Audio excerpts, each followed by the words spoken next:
नमस्कार। फिर से एक बार फिजिकल एजुकेशन के क्षेत्र में एमिनेंट पर्सनालिटी उनका इंट्रोडक्शन मैं यहाँ पर देना चाहूँगा। हमारे जो नेक्स्ट स्पीकर हैं वो हैं professor Dilip Kumar Dureha, presently professor department of physical education, faculty of arts, Banaras Hindu university Varanasi. उनका स्पेशलाइजेशन का एरिया है sports psychology, sports biomechanics and field hockey. He is ex-Vice Chancellor, Lakshmibai National Institute of Physical Education, Gwalior. Worked as a nominee of Governor Tamil Nadu as convener for the search committee for the selection of Vice Chancellor, Tamil Nadu Physical Education and Sports University, Chennai. He was awarded Most Dedicated Vice Chancellor Award on 11/9/2020, Award for Excellence and Leadership in Education. He was Chairman, Managing Board, Kendriya Vidyalaya No. 1, Gwalior. He received Lifetime Achievement Award towards his contribution in the field of physical education and sports psychology in 2019. Nominee of Governor of Maharashtra and worked as Chairman, Expert Member for the selection of Professor, Director of Physical Education in Maharashtra.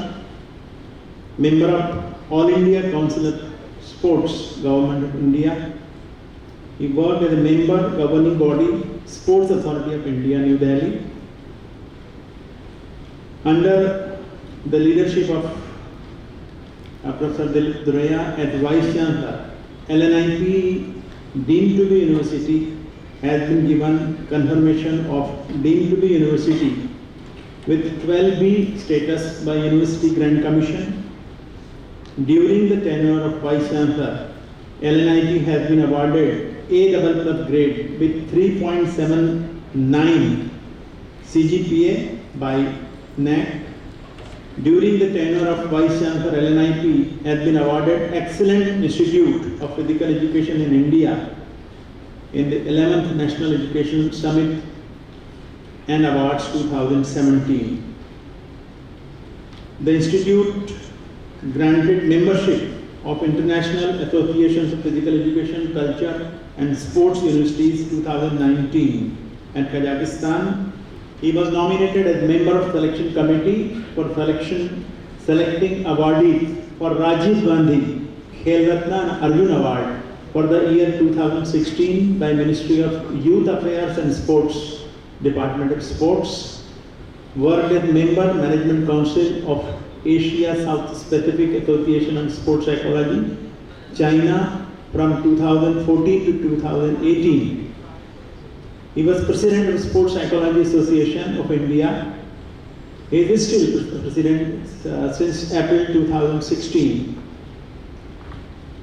Head Department of Physical Education, Arts Faculty, Banaras Hindu University, Varanasi, from 9 November 1997 to 8 November 2003, and from 1st August 2004 to 31st July 2007, and now August 2012 to 29 September 2015. He worked as an expert advisory committee of physical education, UGC Special Assistant Program Scheme. He worked as an expert member, UGC 10th Plan Evaluation and 11th Plan Finance Allotment Committee, New Delhi. He also worked as external expert, Physical Education, National Assessment and Accreditation Council of India. He has presented research papers in the pre-Olympic, World Congress, international conferences a number of times. He has published 60 research papers in different conferences at national and international level. 23 PhD scholars have been awarded PhD under his supervision. The most important achievement of his life that he is an outstanding hockey player and he has played 4 international hockey tournaments to present his topic. सबसे पहले मैं अपना व्याख्यान शुरू करूं परम आदरणीय राज चौधरी जी, परम आदरणीय प्रसाद जी, परम आदरणीय नलिन जी, honourable vice chancellor Rana ji, क्रीड़ा भारती के समस्त पदाधिकारीगण, यहाँ आए हुए अलग अलग शहरों से डिफरेंट एक्सपर्ट्स, डायरेक्टर्स, प्रिंसिपल्स और मेरे young youth my dear students, सबसे पहले तो मैं धन्यवाद दूंगा स्वर्णिम स्पोर्ट्स यूनिवर्सिटी गुजरात और खास तौर से क्रीड़ा भारती कि मुझे इस प्लेटफॉर्म पे उन्होंने बुलाया और बोलने का मौका दिया, आप सबसे बात करने का मौका दिया। जब मेरे पास राणा जी का मैसेज आया, अनिल करवंदे जी का मैसेज आया, तो मेरे को, मैं दिल की इच्छा बताऊं, मुझे बहुत दिनों से इस बात का इंतजार था कि कोई क्रीड़ा भारती का प्लेटफॉर्म मिले और मुझे कुछ कहने के, बात रखने का मौका मिले, और वो मैंने मौका दिया। इसके लिए आपका दिल से आभारी हूँ। मैं जब इस टॉपिक पे, जब मुझे टॉपिक दिया गया sports fitness and healthy pursuits, तो मैं जानता था कि यहाँ जितने भी एक्सपर्ट, जब मैं एक्सपर्ट लिस्ट देखी तो मैं जानता था सब लोग कुछ ना कुछ बोलेंगे। तो मेरे दिमाग में आया कि बेसिकली हम लोग बहुत ज़्यादातर बात करते हैं कि स्पोर्ट्स और फिजिकल एजुकेशन को जोड़ दिया, इसको अलग अलग रहना चाहिए, जबकि ये गलत है। Sports is the outcome of physical education, वो उसका एक आउटकम है, और physical activity is the base of physical education. और अगर हम फिजिकल एक्टिविटी की बात पे आते हैं और हम अगर अपने एशियंट इंडिया की तरफ जाते हैं तो आप ये देखेंगे कि चाहे वो महाभारत का काल हो, चाहे रामायण का हो, चाहे पुराने जमाने में अगर जो 10,000 BC तक की बात करें तो ये फिजिकल एक्टिविटी किसी ना किसी रूप में हिंदुस्तान के अंदर थी, हमारे भारतवर्ष के अंदर थी। और उस समय अलग छोटे छोटे राज हुआ करते थे, लेकिन चाहे हंटिंग पर्पस से हो, चाहे प्रोटेक्शन पर्पस से हो, उसको किया जाता था। जैसे ये जो मैं आपको दिखाऊं, ये जो स्लाइड है इसके अंदर आप देखेंगे कि जो रेगुलर फिजिकल एक्टिविटी उस समय हुआ करती थी वो जरूरी थी, क्या के लिए, हमें हंट करने के लिए, शिकार करने के लिए। मैं 10,000 साल पहले की बात, BC से पहले की बात कर रहा हूँ। प्रोटेक्शन के लिए, अपने को सेव करने के लिए और सर्वाइवल के लिए।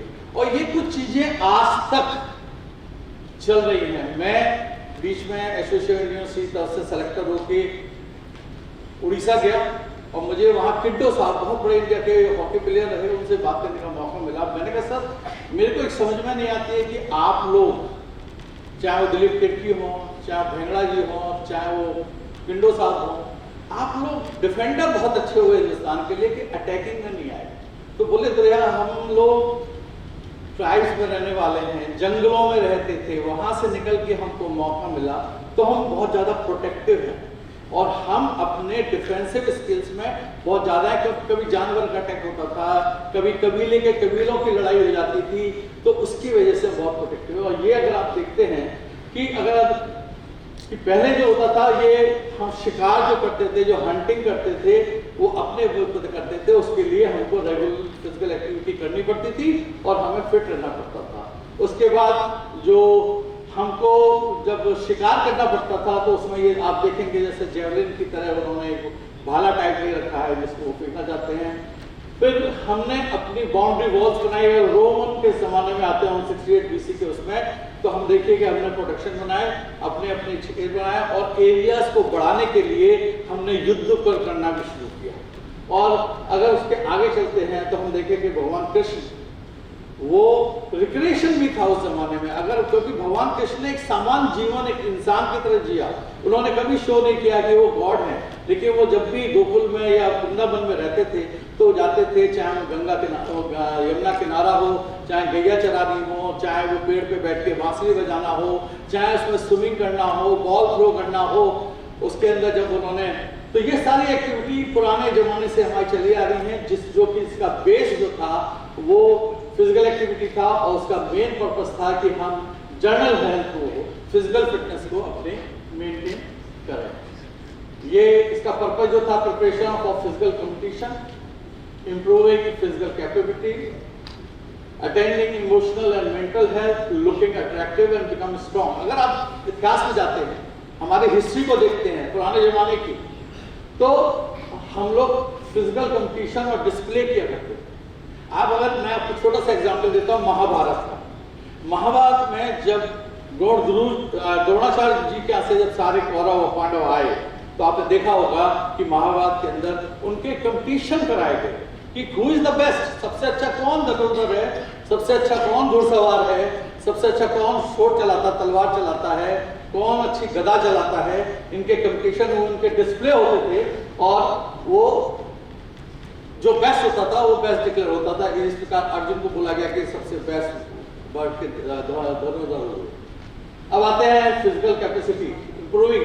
वहां उस जमाने में एक चीज बहुत अच्छी थी, चाहे कमजोर था चाहे बहुत स्ट्रॉन्ग था, लेकिन कमजोर भी अपने को फिट रखने की कोशिश करता था, अपनी कैपेबिलिटी को बनाने की कोशिश करता था, जिससे कि वो अगर स्ट्रॉन्ग अपोनेंट भी होता था, विरोधी होता था, वो उससे कभी डरता नहीं था, कभी भागता नहीं था, और उसके संग मल्ल युद्ध करना या गदा युद्ध करना या तलवार के संग युद्ध करना, वो कभी पीछे नहीं हटता था, चाहे उसको फिर जान देनी पड़ती थी, लेकिन वो अपने को बना के रखते थे। Attaining emotional and mental health, इसीलिए वो मेंटली बहुत, इमोशनली बहुत स्ट्रॉन्ग होते थे। और लुकिंग अट्रैक्टिव, उस जमाने के जो योद्धा होते थे वो अपने को फिटनेस के थ्रू बहुत अपने को बहुत स्मार्ट रखने की कोशिश करते थे, फिट रखने की कोशिश करते थे। इसका एग्जाम्पल है हिडम्बा, आपने देखा होगा, वो भीम की सुंदरता, उसके हस्तपुष्टता, उसके ऊपर ही उनके ऊपर फिर उनके माता जी के पास गई, उनसे कहा कि मेरे को आपके शादी करनी है, और उन्होंने वहाँ पे उनका स्वयंवर हुआ। तो ये सब चीजें हैं, उनका मेन पर्पस था कि वो ज्यादा स्ट्रांग हो। और इसीलिए अगर हम देखते हैं और कैलकुलेट करते हैं कि आज की जो फिजिकल एजुकेशन की बात करते हैं, इसका बेस हमारे पुरानी जो भारतीय परंपराएं रही हैं, जो हमारे पुराने एशियन, हम भारत की बात करते हैं, वहां से शुरू किया है।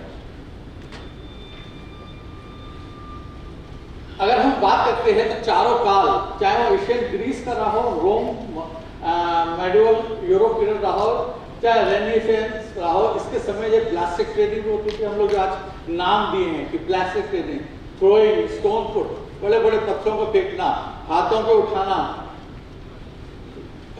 जो पेड़ होते थे उनको उठा के दूसरे को फेंक देते, बहुत इजी काम था उन लोगों के लिए। उस समय के योद्धा कितने स्ट्रॉन्ग हुआ करते थे जो ये करते थे। Plyometric training, long jump, high jump, vertical, जब अगर इसको हम आज से कोरिलेट करें तो ये उस जमाने में भी होता था।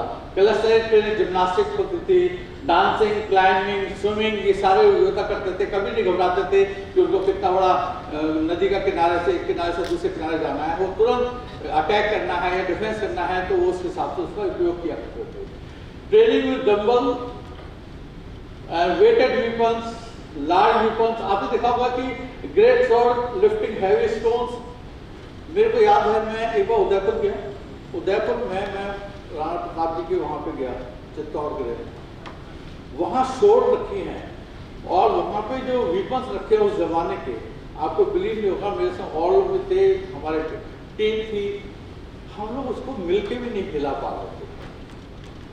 लेकिन वो योद्धा इस प्रकार के थे कि वो अपने एक हाथ से उठा के और युद्ध में उन्होंने अकबर को खट्टे उनके दांत खट्टे किए और उनके ऊपर विजय प्राप्त की।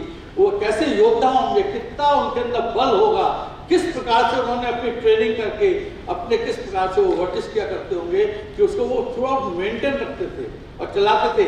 अभी आपको पुराने उसमें देखें तो आप देखेंगे कि जो हम मुद्गर पहलवान जो होते थे अखाड़ों के अंदर मुद्गर चलाया करते थे, आजकल नहीं हम नहीं कर सकते। हमारे लोग इंडियन क्लब्स को ज्यादा वेट्स को थोड़ा ज्यादा उठा लेते हैं तो उनको प्रॉब्लम होने लगती है, लेकिन उस जमाने में उस मुद्गर का भी इस्तेमाल हुआ करता था।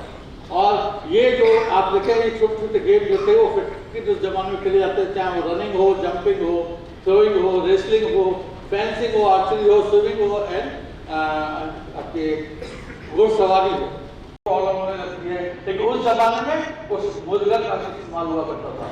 और ये जो आप देखेंगे छोटे छोटे जमाने में खेले जाते हैं, चाहे वो रनिंग हो, जंपिंग हो, थ्रोइंग हो, रेसलिंग हो, फेंसिंग हो, आर्चरी हो, स्विमिंग हो एंड आपके घोड़सवारी हो। अब मैं इंडियन कॉन्सेप्ट की बात करता हूँ, health, fitness and skill through physical practices. ये उस जमाने का मेन मोटो था। अगर हम पीछे जाते हैं तो हम देखेंगे कि सिलंबम तमिलनाडु में ये खेल होता था, जिसको वहाँ पे ये मैं आपको एक चीज़ और ध्यान दिलाऊंगा कि सिलंबम एंड कलारीपट्टू और गटका एंड हंथा, ये सारे गेम खेलो इंडिया ने अभी अपने उसमें डाले हैं और इसको उन्होंने कहा है कि ये लोगों के बीच में जाएंगे। और मैं आपको एक स्टोरी बताता हूँ कि एक चाइना का होंगी, उसने इंडिया में आए, वो विजिट किया और वो सीधा केरला गए और केरला में उन्होंने कलारीपट्टू सीखा और वहाँ से वो काशी आए। काशी में सारनाथ है, वहाँ गए, वहाँ उन्होंने बुद्धिस्ट धर्म को अपनाया और वहाँ से वो श्रीलंका गए और ये श्रीलंका में जाके फिर वो चल गया साउथ चाइना और वहाँ जाके आजकल जो आप पेपरों में या पिक्चरों में देखते हैं कि शाओलिन जो वहाँ पे एकेडमीज हैं उनकी, जहाँ पे कराटे, कुंफू सब सिखाया जाता है, वहाँ कलारीपट्टू भी सिखाया जाता है। और ये सब कहाँ से निकल के गया? ये हिंदुस्तान से निकल के गया। हम भारतवर्ष इसकी बैकग्राउंड है और हम अगर भूल जाते हैं कि हमारे जो तक्षशिला था, तक्षशिला के अंदर ये सारी चीजें सिखाई जाती थी और जिसको हम लोग भूलते जा रहे हैं। लेकिन मैं तो धन्यवाद दूंगा अपने प्राइम मिनिस्टर साहब का कि उन्होंने खेलो इंडिया स्कीम को इंट्रोड्यूस किया, फिट इंडिया मूवमेंट को इंट्रोड्यूस किया, जिसकी वजह से और ये सारे पुराने गेम इसको उन्होंने वापस ला के एक भारतवर्ष को उस गेमों को जो हम भूलते जा रहे हैं, विदेशी खेलों को, क्योंकि ठीक है जैसे डॉक्टर साहब ने कहा था कि हम मेडल्स के पीछे दौड़ते हैं, why we are running for medals? हमें अपने को स्ट्रॉन्ग बनाना है, समान फिटनेस के लिए करना है। और फिट इंडिया मूवमेंट क्या है? फिट इंडिया मूवमेंट ये है कि हमारे भारतवर्ष के प्राइम मिनिस्टर का भी जो ड्रीम है वो ये है कि हमारा हर नागरिक सुरक्षित रहे, फिट रहे, स्ट्रॉन्ग रहे और हमारा का यूथ जो मोर देन 65% है वो रहे। मैं यहाँ पे इस बात को इसलिए और जिक्र करता हूँ, मैं BHU में हूँ, काशी विश्वविद्यालय में, और हमारे यहाँ स्विमिंग पूल की जब ओपन होता है तो फिजिकल टेस्ट कराया जाता है। तो फिजिकल टेस्ट में क्या होता है कि 400 मीटर के ट्रैक पे दौड़ाते हैं, कम से कम 400 मीटर वो दौड़ सकता है कि नहीं, तब उसको बिगनर या स्विमर के तौर पे उसका स्विमिंग का टेस्ट अलग होता है। आपको बिलीव नहीं होगा, IT मेडिकल के लड़के 100 मीटर भी नहीं दौड़ गिर जाते हैं। ये हमने खुद ने देखा है और वर्षों से देख रहे हैं। ये इसलिए है कि अगर आज के बीच में हम देखें कि हमारे पेरेंट्स, हम पैदा बाद में होते हैं वो हमको डॉक्टर पहले बना देते हैं, हम पैदा बाद में होते हैं वो हमारा ड्रीम पैदा कर देते हैं कि ये इंजीनियर बनेगा। वो ये नहीं कहते कि इनको फ्री छोड़ो, कोई भी काम हम कर सकते हैं। आज क्यों startup program honourable prime minister ने किया, क्यों एंटरप्रेन्योरशिप लाई गई? वो इसलिए लाई गई कि जो भी छात्र उसका अपना विजन है, उसके पास अपना माइंड है और वो अपनी परिस्थिति, अपनी कैपेबिलिटी के अनुसार अपने क्षेत्र को चुन सकता है।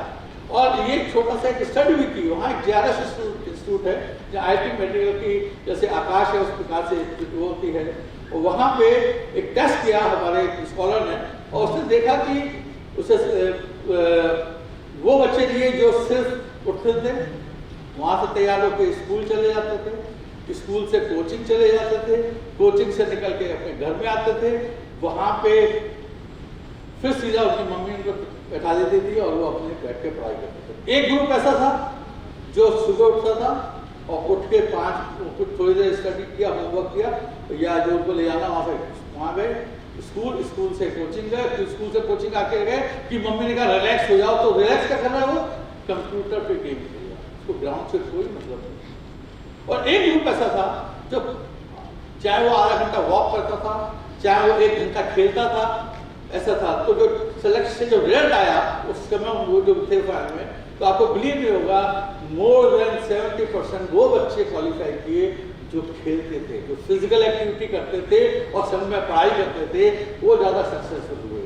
ये जो गेम्स हैं ये आप देखेंगे सिखों का, ये जो है गटका, आप देखिए आज के दिन भी आपने नेहरू का नाम सुना होगा, लेकिन जितने भी आप शोभा यात्रा या किसी भी बड़े गुरु का जब हम लोग निकलता है उसमें आज भी वो लोग इस चीज़ को सिखाते हैं, छोटे छोटे बच्चे इसको डेमोन्स्ट्रेट करते हैं। और ये चीज़ें परंपराएं जिसको हम भूलते जा रहे हैं, हम लोग कहते रहे क्या कर रहे हैं, इसको भूलना नहीं है, ये भारतवर्ष का गर्व है। इसको अगर हम भूल जाएंगे तो हमारे कहते हैं पुरातत्व खेल जो हैं वो भी हम भूलते चले जाएंगे। लेकिन इसको हमारे प्रधानमंत्री ने दोबारा जीवित किया है और ये बहुत अच्छी बात है कि भारतवर्ष आगे बढ़ रहा है।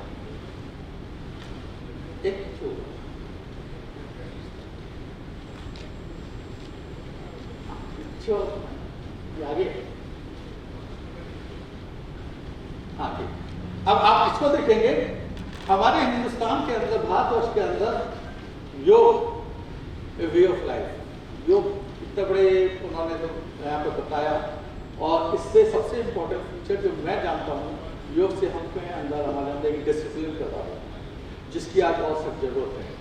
उस समय होता था कि अगर ये मैं अलग अलग जगह के वो दिए हैं जो ट्रेनिंग होती थी पुराने जमाने में, तो गुरु दौड़ के उसमें ये एक ऑप्टिक सेंसरी होती थी, एक एक्वेटिक सेंसरी होती थी और एक एस्थेटिक सेंसरी होती थी। इसके अंदर ऑप्टिक में जब गुरु जी तो उनको जो है आंखें दिखाई दे रही है बर्ड की। हालांकि सवाल हुआ था कि उसको बाकी को क्यों नहीं दिखाई दी, उन्हीं को क्यों दिखाई दी, लेकिन है आप देखिए कि आवाज के ऊपर वो अटैक करते थे। नीचे के जो दोनों हैं जिसमें श्रवण कुमार का वो वध हुआ था, जिसमें सिर्फ वो लोटे से वो घड़ा पानी भर रहे थे, वो आवाज हुई, राजा को लगा कि कोई शेर या कोई जानवर है, उन्होंने उसको बिना देखे उनको तीर चलाया। इसी प्रकार महाराजा पांडव ने अपने उनके ऊपर तीर चलाया और एक मतलब हत्या हो गई वहाँ पे, और उनको शाप मिला और शाप उनको इतना भयंकर मिला कि जिसको उनको बहुत सफर करना पड़ा। और इधर देखिए कि जो भगवान कृष्ण के ये ने जो मोटिवेट कहते हैं एस्थेटिक सेंसरी में, अर्जुन ने नीचे देखते सेंसरी एस्थेटिक सेंस के थ्रू ही उसको मछली उसको किया और द्रौपदी से उसका विवाह हो गया। आज के उसमें देखिए आप ये दोनों फोटो हैं, अगर आप देखेंगे तो एक विराट कोहली है, पीटरसन, दोनों ग्रेट क्रिकेटर। मैं यहाँ मेरे को मेसी की नहीं मिली और रोनाल्डो, वो दोनों भी ये काम करते हैं, ब्लाइंड होके ट्रेनिंग करना। अब देखेंगे विराट कोहली का तो बॉल है वो विकेट को थ्रो करना कि उसको एक्यूरेसी रहे कि वो रनिंग उसमें भी वो बॉल उठा के फेंकेगा बिना देखे तो उसको विकेट में लगना चाहिए। वो जो बैटिंग है, पीटरसन जो बैटिंग की प्रैक्टिस कर रहा है वो ब्लाइंड होकर इसलिए प्रैक्टिस कर रहा है पट्टी बांध के कि वो विभिन्न परिस्थिति होने पे भी उसको एक्वायर कर सके, उस शॉट को खेल सके। तो ये सब चीजें हैं। मैंने रोनाल्डो का देखा है, उनका देखा है कि वो ब्लाइंड होकर किक लेते हैं, वो गोल में स्पिन होते जाते हैं। तो ये सब चीजें हैं जो हमारे भारतीयों के उसमें सिखाई गई और ये पुरानी परंपराएं हैं, ये आज की नहीं है। चाहे वो ऑर्टरी ऑप्टिक सेंसर्स हो, चाहे ऑप्टिक सिस्टम हो या कैसेटिक हो, ये हम महात्मा काल या 10,000 साल पहले एक बीसी की बात कर रहे हैं, उससे पहले से ये सब चीजें चल रही। ये आज के गेम वेलकम, गुल्ली डंडा, कबड्डी, खो खो, पिट्ठू, कंचे, ये सारे गेम गांव में, शहरों के छोटी छोटी गलियों में, मिडिल क्लास फैमिली में खेले जाते थे। आजकल आप बहुत ही मुश्किल से देखेंगे कि इन खेलों को मिलता है। कबड्डी और खो खो तो कॉम्पिटिटिव स्पोर्ट्स हो गया, तो ये आपको दिखाई दे रहा है, लेकिन बाकी गेम धीरे धीरे छूटते जा रहे हैं। लेकिन अगर आप विलेजेस में जाएंगे, गांवों के अंदर जाएंगे, रूरल एरिया में, तो वहां देखेंगे कि ये खेल आज भी पॉपुलर है। एक वो आता है गेंदताड़ी वाला, जिसे बॉल को लेके मारना और फिर भागना, तो वो सब चीजें हैं। तो ये परंपराएं हैं जो हमारे खेल हैं और इनको हमारे खेलो इंडिया स्कीम के अंदर ऑप्ट किया गया है, इसको इंट्रोड्यूस किया गया है। और संघ में वो गटका और गलाई पट्टी और ये सब भी थन था, ये भी गेमों को लिया गया है। और ये बहुत अच्छी सोच है और बहुत अच्छी है, जिसका रिजल्ट आने वाले कुछ सालों में आपको दिखाई देगा कि किस प्रकार से हम अपने जो पुराना भारत है तो उसको वापस प्राप्त करने की कोशिश कर रहे हैं। अगर हम 19वीं सेंचुरी की बात करते हैं, क्योंकि मेरे को हेल्थ परसूट के ऊपर बोलना था, तो उस समय हमारे ऊपर बहुत प्रॉब्लम आई 19वीं सेंचुरी में कि हमारा डिटोरिएशन इन द फिजिक्स, हम हंसमुख दिखने की कोशिश करते थे, लेकिन हमारे संग आया पुअर न्यूट्रिशन हुआ। उसका रीजन पॉवर्टी था, ओवर पॉपुलेशन था और लैक ऑफ एजुकेशन था, जिसकी वजह से ये हुआ। फिर पुअर सैनिटेशन था, ये जो अपना जो आया स्वच्छ भारत अभियान, हमारे प्रधानमंत्री जी ने इस चीज को ठीक किया। पुअर एयर क्वालिटी थी, हर जगह इंडस्ट्रीज खोल रही थी, उसका कोई था नहीं कि वो इंडस्ट्रीज तो खोल रहे हैं, लेकिन उसके जो धुआं या उसके जो पानी निकलेगा, जो उसके केमिकल नदियों में जाके मिलेंगे, उसके क्या असर होंगे, ये हमने कभी नहीं सोचा। आंख मीच के हम लोग ये चलाते गए, खोलते गए, और उससे इन्फेक्शन हुए इतने। क्लीननेस, इतना बड़ा स्वच्छ भारत अभियान जो आज भी चल रहा है और हर जगह चल रहा है। आप पहले देखिए कि हम लोग गाँव में थे, 90% लोग तो गाँव में खेतों पर जाते थे। हमारे बुजुर्ग आए, मैं फरुखाबाद के पास एक गांव है शमशाबाद, वहाँ का रहने वाला हूँ। एक बार मैं वहाँ गया तो हम तो शहर से गए थे, हमें आइडिया ही नहीं था। तो हम सुबह के जब वक्त आया, जिससे नेचुरल फ्लो होती है, जाने के बाद ही तो हमने अपने दादाजी से कहा कि दादाजी बाथरूम कहाँ है दादा? बोले कुछ नहीं, ये बोतल लोटा ले और चले जाए खेत में। वो एक जमाना था। मैंने लेडीज को देखा कि लेडीज सुबह 4 जगने से, अंधेरा खत्म होने से पहले गांव की लेडीज खेतों में चली जाती। अब आप उस सिचुएशन को, अपने को उस सिचुएशन में रख के देखिए कि हमारे आदरणीय प्रधानमंत्री जी ने कितना बड़ा काम किया है हिंदुस्तान के लिए, हमारे भारतवर्ष के लिए, कि उन्होंने लाखों टॉयलेट पूरे हिंदुस्तान में बना दिए। एक ऐसी मैं बनारस में, आप पहले आते, आज से 10 साल पहले आते आप, तो आप देखते 15 साल पहले कि हर जगह आपको पान की पीक मिलेगी, पुरवा फूटा हुआ मिलेगा, कुछ भी मिलेगा। वहाँ पे वो कचौड़ी खाते हैं, वो फेमस है सब्जी पूरी, और वो खाइए, वहीं फेंक देना, वहीं कर देना। आज आपको नहीं मिलेगा, घाटों पे भी नहीं मिलेगा।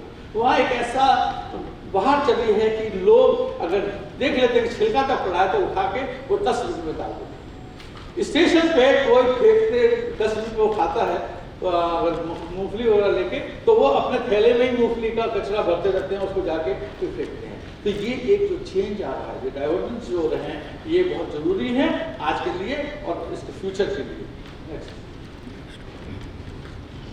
मैं आपको एक ये सर्वे रिपोर्ट है, ये एक्चुअली मैं एग्जांपल दे रहा हूँ इंग्लैंड का। ये history of sports in Britain 1880 से 1974 तक। उन्होंने क्या किया, और ब्रिटेन का एग्जाम्पल मैंने इसलिए दे रहा हूँ कि उस समय कहा जाता था कि ब्रिटेन के राज में सूरज नहीं दिखता, उसका इतना बड़ा साम्राज्य था, और उन्होंने हमारे हिंदुस्तान पे भी कब्जा किया, हमारे भारतवर्ष पे कब्जा किया। तो उनका बहुत सा असर हमारे ऊपर आया, जो बहुत सा आज भी हम उससे सफर कर रहे हैं। और इसके अंदर लेकिन उन्होंने एक चीज देखा कि उन्होंने मेट्रोपॉलिटन जो बोर्ड्स थे, उसका स्कूल बोर्ड बनाया, लंदन कंट्री काउंसिल बनाई, डिस्ट्रिक्ट बोर्ड बनाए, प्राइवेट एसोसिएशन बनाई, और उन्होंने उसको क्या किया कि उसके थ्रू उन्होंने उनको फंडिंग की, और फंडिंग करने के थ्रू उन्होंने उनके पब्लिक पार्क बनाए, गार्डन बनाए, प्ले ग्राउंड बनाए, और जो वहाँ पे उनकी कंपटीशन कराया उसमें, और जो ये नहीं करता था उनको वो फाइन करते थे, उनको वो पेनल्टी लगाते थे, और उनकी फंडिंग के रोक देते थे। तो स्कूल बोर्ड ऑफ लंदन ने क्या किया, उन्होंने military drills for boys and studies and musical exercise for girls को उन्होंने इंट्रोड्यूस किया, जिसका कॉन्सेप्ट हम देखते हैं कि इंडिया के अंदर ये चीजें लागू हुई, क्योंकि जब ब्रिटिशर्स हमारे ऊपर थे तो ये हुई, लेकिन ये सिमट के रह गई हर शहर के कैंटोनमेंट के अंदर। कैंटोनमेंट के अंदर आपको ये चीजें मिलेंगी, लेकिन पूरे शहर में नहीं मिलेंगी। और after gap of 1500 years, plastic training, plyometric training, hardware वाटलिंग, कैलिस्थेनिक्स हो, चाहे स्टैंड वेट ट्रेनिंग हो, आप देख रहे हो मैंने इंडियन क्लब्स लिखा है। बेसिकली वो मुदगर को उन्होंने स्मॉल दिया, और जो अपन लोग फिजिकल ट्रेनिंग के अंदर, अपन फिजिकल एजुकेशन के अंदर जो इंडियन क्लब्स है, वो इंडियन क्लब्स बेसिकली हिंदुस्तान से ही वो लेगा, यहाँ से अंग्रेज, और उन्होंने अपने स्कूलों में इसको इंट्रोड्यूस किया, लेकिन आज उसी हिसाब जाता है। और अगर आप देखें कि उन्होंने अलग अलग प्रकार के गेम इंट्रोड्यूस किए, running, wrestling, boxing, fencing, throwing, लेकिन सबसे इंपॉर्टेंट और सबसे पॉपुलर आज वो वर्ल्ड के, उसमें भी वर्ल्ड के अंदर जो सबसे पॉपुलर गेम है वो सॉकर का है, और इसीलिए सॉकर की पॉपुलरिटी बहुत ज्यादा है। नेक्स्ट, ये सर्वे हुआ, एक केस स्टडी हुई, और जिसका उन्होंने एक रिपोर्ट दी, ये यूएन की रिपोर्ट है 2019 की। उन्होंने एक प्रेडिक्शन किया था कि 2021 तक 60.12 million people will die in the whole world. पूरे दुनिया के अंदर इतने लोग की डेथ होगी, जिसमें 1,64,000 एवरी डे, 6,863 हर hour, 114 each minute, 1.91 each second का, द होल वर्ल्ड। ये मैं हेल्थ परस्यूट्स पे आ रहा हूं। नेक्स्ट, ये उस प्रेडिक्शन में देखा कि जब 1950 से उन्होंने हाइपोथेटिकली प्रेडिक्शन दिया कि जब 1950 में जो जन्म की दर और मृत्यु की दर में बहुत बड़ा गैप था, लेकिन उनका प्रेडिक्शन है कि 2099 तक आते आते ये गैप बहुत ही नैरो हो जाएगा, मृत्यु दर और जन्म दर बहुत ही क्लोजली हो जाएगी, जो एक बहुत पैंडेमिक को एक तरफ जा रहे हैं हम। इसके लिए हमको बहुत ध्यान देना होगा कि इस सिचुएशन से कैसा निपटा जाए। ये मेरी रिपोर्ट नहीं है, ये यूएन की रिपोर्ट है। देखिए उस समय में उन्होंने देखा था कि lowest total death per year 46 billion थी 1977, और हाईएस्ट टोटल जो डेथ प्रेडिक्ट किए उन्होंने 2099 के अंदर वो है 121.7 बिलियन। ये कितना बड़ी फाइंडिंग है ये, जो उन्होंने एक हाइपोथेटिकल एक बायोलॉजी स्टडी करके इसको निकाला है, और जिसका आफ्टर इफेक्ट्स क्या होगा, इससे हमें कैसे फाइट आउट करना पड़ेगा, इस चैलेंजेस को कैसे ओवरकम करना पड़ेगा, हमें देश के प्रति, हर नागरिक के प्रति किस प्रकार से हेल्थ परस्यूट्स को प्रमोट करना पड़ेगा, जिससे कि हम इस प्रकार की परिस्थिति से बच सके, हमारा देश खासतौर पर। ये जो है उन्होंने एक leading cause of early death 1990 का उन्होंने कंपैरेटिव स्टडी की। जब 1990 में नियोनेटल डिसऑर्डर्स ये डेथ रेट से किस प्रकार से उन्होंने एक सीक्वेंस दी कि किसकी वजह से सबसे ज़्यादा डेथ होती है। Lower respiratory infection second number पर था, डिहाइड्रेशन डिसीजेस थी, एसिडिक हार्ट डिसीजेस थी, stroke, cognitive birth defects, tuberculosis, road injuries, measles, malaria, ये सब था। लेकिन आप देखिए इसमें कुछ चीज़ 2017 तक बढ़ गई और कुछ कम हो। जो बड़ी हैं उसमें है ischemic heart disease, neonatal disorder second number पे आ गया, स्ट्रोक आगे चला गया, और ये सारी मेन चीज जो है, ये जो आप ऑरेंज कलर में देख रहे हैं ये कम्युनिकल डिजीज हैं, न्यूट्रल डिजीज हैं, न्यूट्रिशनल डिजीज हैं। जो ब्लू में देख रहे हैं वो नॉन कम्युनिकेबल डिजीज हैं, ग्रीन में जो है वो इंजरीज हैं, सो ऑन। नेक्स्ट, उन्होंने एक हाइपोथेटिकल स्टडी की, एक और स्टडी है, उसके अंदर उन्होंने कहा, जो अभी डॉक्टर साहब परमजीत सिंह जी ने कहा था कि cancer is the main cause. Highest death इस समय पूरे दुनिया में जो हो रही है, it is because of cancer, जिसकी कैंसर 2022 में उन्होंने प्रेडिक्शन किया था, WHO में रिपोर्ट देखी, उन्होंने 2020 तक ये प्रेडिक्ट किया था, वो सही निकला है कि सबसे ज़्यादा जो डेथ है वो कैंसर से होगी। The most common cancer are breast का, लंग्स का, कोलोन का, रेक्टम का एंड प्रोस्टेट का। और रिस्क फैक्टर इसके है tobacco use, high body mass index, alcohol consumption, low fruit vegetable intake, and सबसे इंपॉर्टेंट जो मैंने हाईलाइट किया है दैट इज फिजिकल एक्टिविटी। हम फिजिकल एक्टिविटी से दूर होते जा रहे हैं। फिर 2 साल हमारा कोरोना खा गया, कोरोना की वजह से हम घरों में बंद गए, हम छोटी छोटी कम्युनिटी में बट गए, हम जो जहाँ पे ये होते हैं अपार्टमेंट्स होते हैं, उन अपार्टमेंट्स में अपनी छोटी सी बालकनी के अलावा बाहर नहीं आ सकते। जिनको घरों में कोरोना था, जिनके घर में पेशेंट थे, जो हॉस्पिटल नहीं जा सकते थे या अपने को रिपोर्ट कर रहे थे, वो छोटे छोटे कमरों में कैद हो गए। उससे क्या हुआ कि उनके डिप्रेशन आया, उनकी फूड हैबिट चेंज हो गई, उनकी रेगुलर एक्टिविटीज चेंज हो गई। तो इसको उन्होंने किया। नेक्स्ट, ये जो फिजिकल इनएक्टिविटी होने की वजह से क्या क्या कारण होते हैं, WHO ने 1910 में कहा था physical inactivity is a position as the 4th leading cause death world wide. हलाल ने कहा over a third of adults and 80% of adolescents around the world fail to reach recommended level of daily physical activity। Basically कहा जाता है कि जो हमारा youth है या जो भी है उसको 30 से 60 मिनट एक्सरसाइज करनी चाहिए मिनिमम। जो मतलब अगर हम मिनिमम 30 मिनट्स का मान के चले तो 150 मिनट इन्हें वीक, लेकिन हम वो भी नहीं करते हैं। क्योंकि हम लेथार्जिक होते जा रहे हैं, हम कंप्यूटर और लैपटॉप पे इतना ज़्यादा व्यस्त हो गए हैं और हमारे सबसे इंटरनेट के थ्रू, जैसे डॉक्टर साहब ने कहा ना कि इसको एक पॉजिटिव इसमें इस्तेमाल करेंगे, it's a very good thing जो आपको कहाँ से कहाँ पहुँचा देगी आपका आईफोन। लेकिन अगर आप इसको एक्सेस करेंगे, एक्सेस इज ऑलवेज हार्मफुल, वो हरदम खतरनाक होती है, वो आपको डिस्ट्रॉय कर देगी। कोहेल ने कहा physical activity has reached pandemic state and addressing the problem has been identified as a global public health priority. तो हमें क्या है, we have to adopt the healthy way of living. हमें अपनी जीवन धारा को बदलना होगा, हमें अपने गंदी हैबिट्स को छोड़ना होगा, हमें संस्कारों को फॉलो करना होगा, हमें जो वैल्यूज की बात की उस वैल्यूज पे अगर हम सिंसियरली करेंगे, और ये वैल्यूज कहाँ से आते हैं, सबके घरों से आते हैं, संस्कारों से आते हैं, पारिवारिक संस्कार लेके चलते हैं। और हमारे प्राइम मिनिस्टर साहब या हमारे होम मिनिस्टर साहब या हमारे कोई मिनिस्टर साहब, हमारे चीफ मिनिस्टर महाराज जी तुम बोलते हैं योगी जी, वो घर घर जाके नहीं बता सकते कि तुम्हें ये खाना है पीना है, ये उनकी अपील बहुत होती है। लेकिन सवाल ये उठता है कि हम किस तरह से उसको फॉलो करते हैं। वो फॉलो अप बहुत जरूरी है, और वही फॉलो अप जो है वो आपको सेंस ऑफ वेलबींग, आपको अच्छा इंसान बनाने में, स्वस्थ इंसान बनाने में, अच्छा हेल्दी सिटीजन बनाने में बहुत मददगार साबित होगा।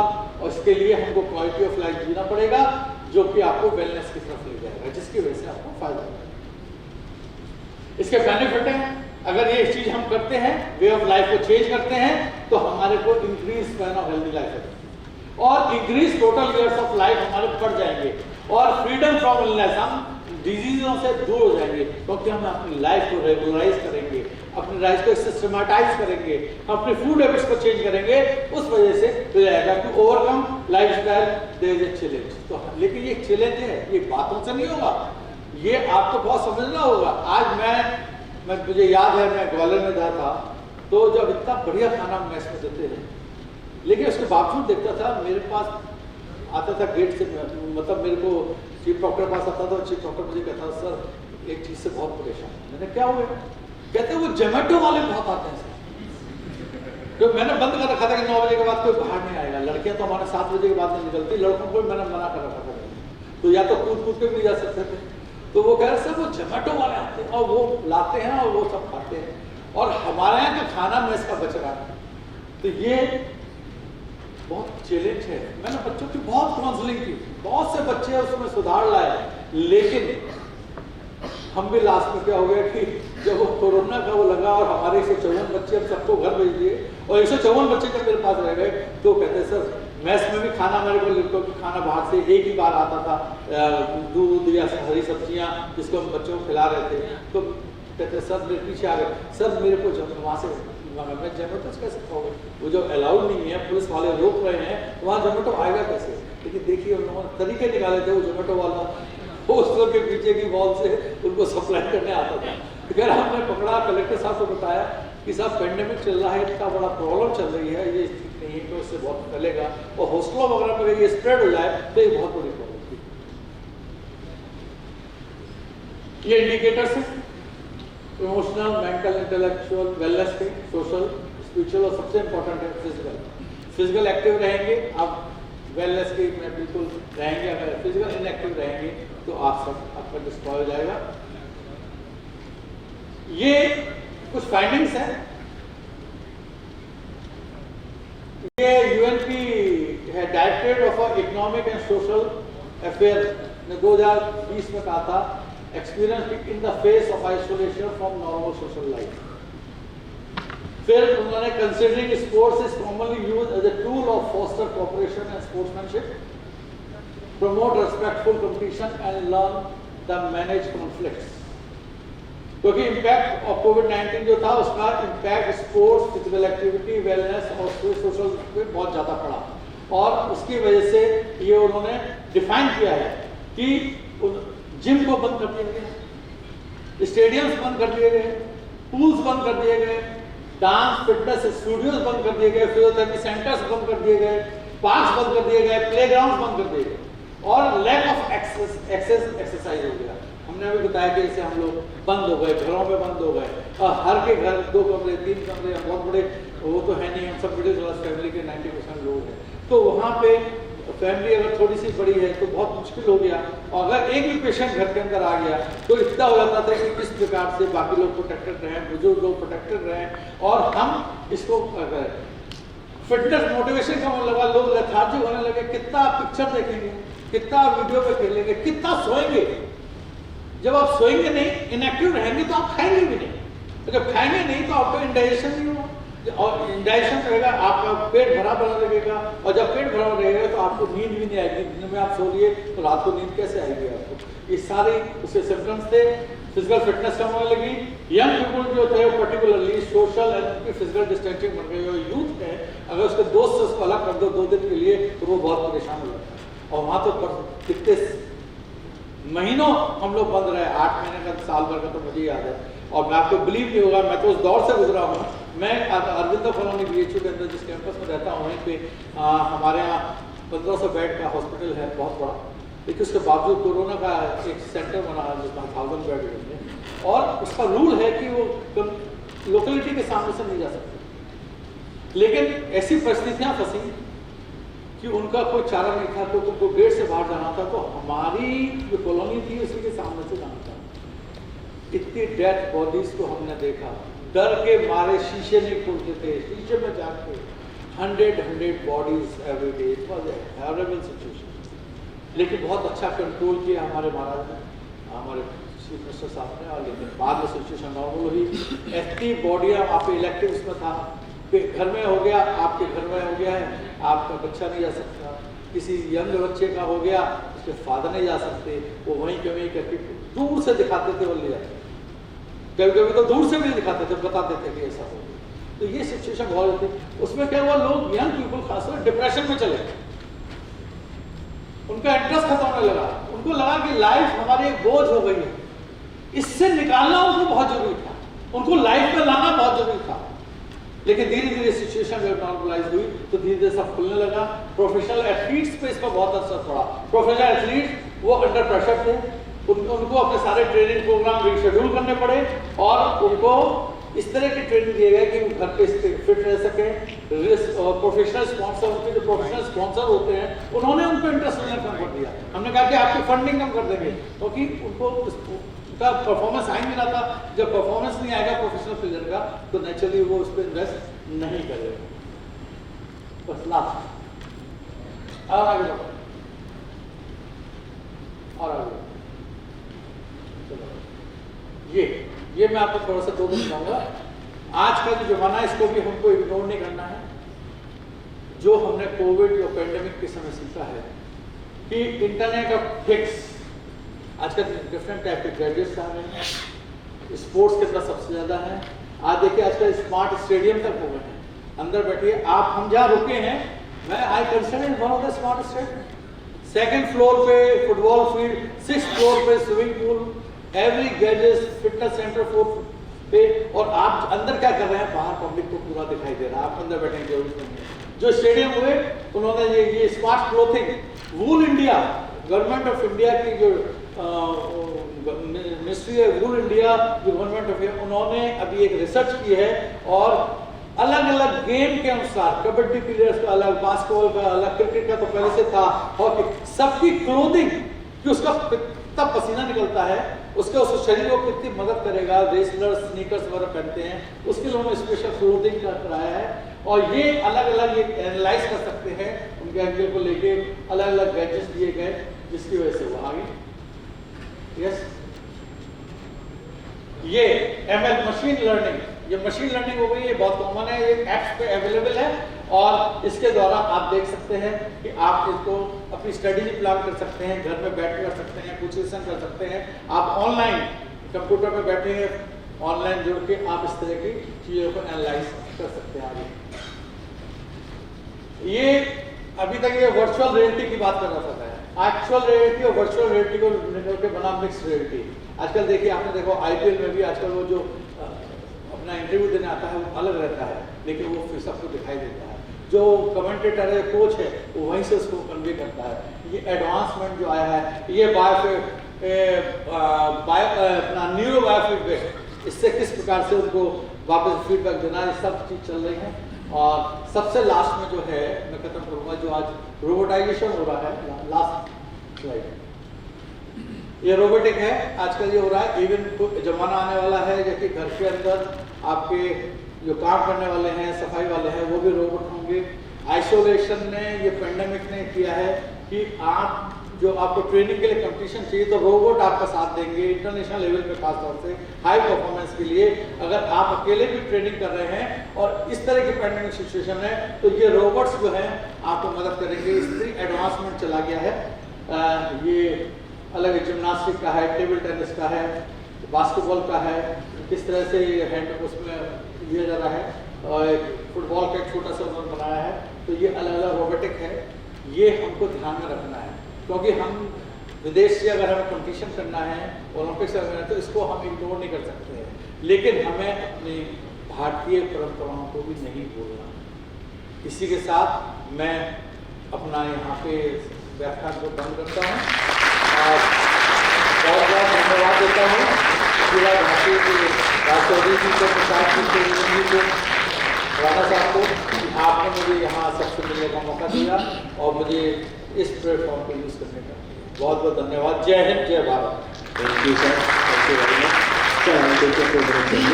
I request Senior Professor of Swami Gujarat Sports University, RO, Professor Dr. Sudhir Kumar Sharma, sir, to felicitate Professor Dr. Dilip Kumar Dureha, sir.